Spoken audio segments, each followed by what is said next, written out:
Hello everyone, and welcome back to my channel, Crochet by Katie Humes. I hope that you enjoy our tip today.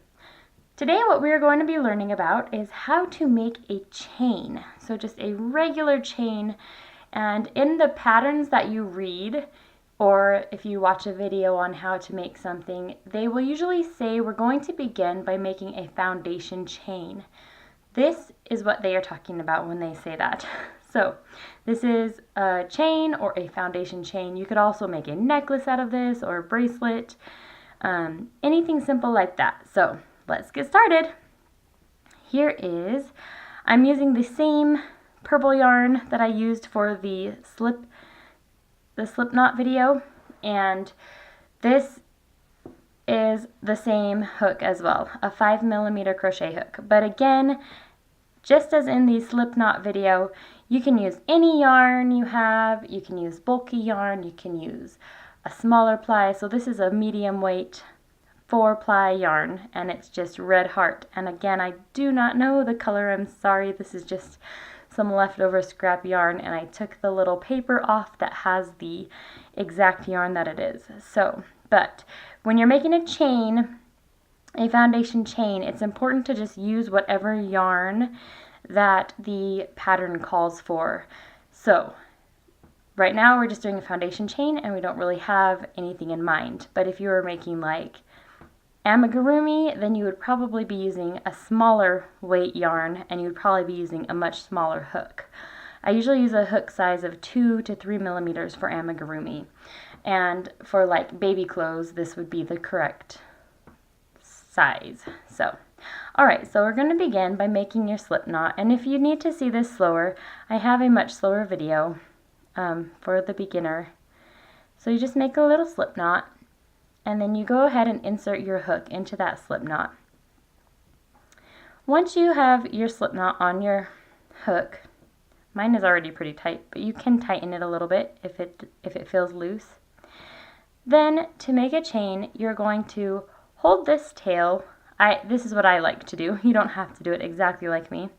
I like to hold this tail in between my index finger and my thumb, just to give me a little bit more control, and it's just how I like to hold my yarn. And then with this side of the yarn, it's the one coming out of your yarn ball, I like to take it and wrap it around my pinky. So I just simply take my hand, grab the yarn, and wrap it around my pinky. And that is how I get the most control when I'm crocheting. And then I hold the yarn that's coming, like it's feeding through. I hold that yarn in between my thumb and my index finger. So what you're going to do is yarn over. And yarn over just means to take the yarn and wrap it around your hook. So I take it from behind. I have seen in other videos where people yarn over this direction. I think it just, whatever feels more comfortable to you. Again, I am right-handed, so I prefer to yarn over in this direction. And I don't really know if it matters. I do know that whichever direction you choose, you need to continue. So if you decide to yarn over this way, keep yarning over this way. Don't yarn over this way 4 times and then decide to change it, because that will make it look a little strange. So just make sure and take your yarn over, and then I kind of transfer this little piece. The foundation chain is a little bit hard, it's difficult sometimes to get your grip.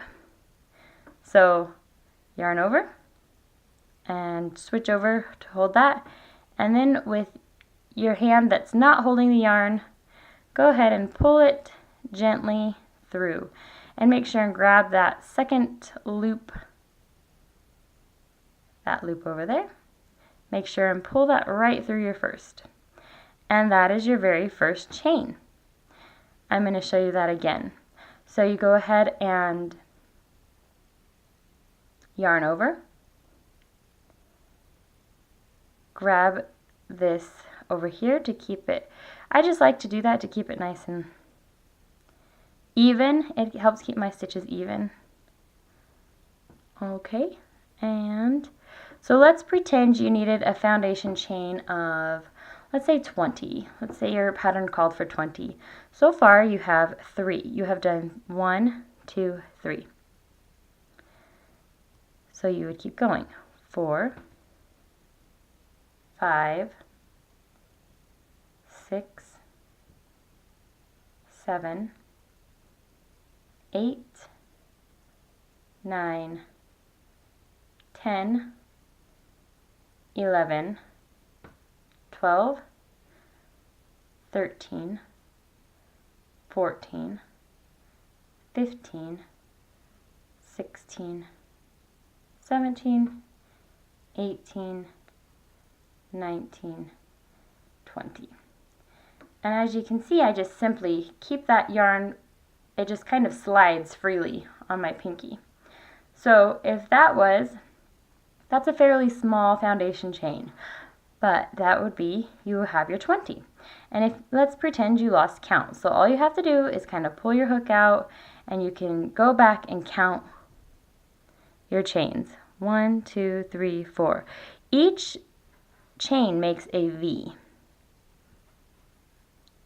So you have your V shape right here. And sometimes, the last thing I want to go over with you today is sometimes your pattern will say foundation chain of 20 plus 2. And what that plus 2 is, it doesn't count as a stitch. It just counts as, if you're going to be doing a double crochet, you have to give a little extra. So each time you would turn your work, you would be crocheting 2. So if it says a foundation chain of 20 plus 2, you make your 20 foundation chain stitches, and then you count 1, 2. And then it will probably say go into the third stitch from the hook, which means 1, 2, 3. So, but I will show you that on another video. I just wanted to show you how to make a chain, and you can also call this a foundation chain. Thank you so much for watching my video today. I hope that you're having a wonderful day, and if this helped you out in any way, please like and hit that subscribe button. Thank you so much. You have a wonderful day. Bye!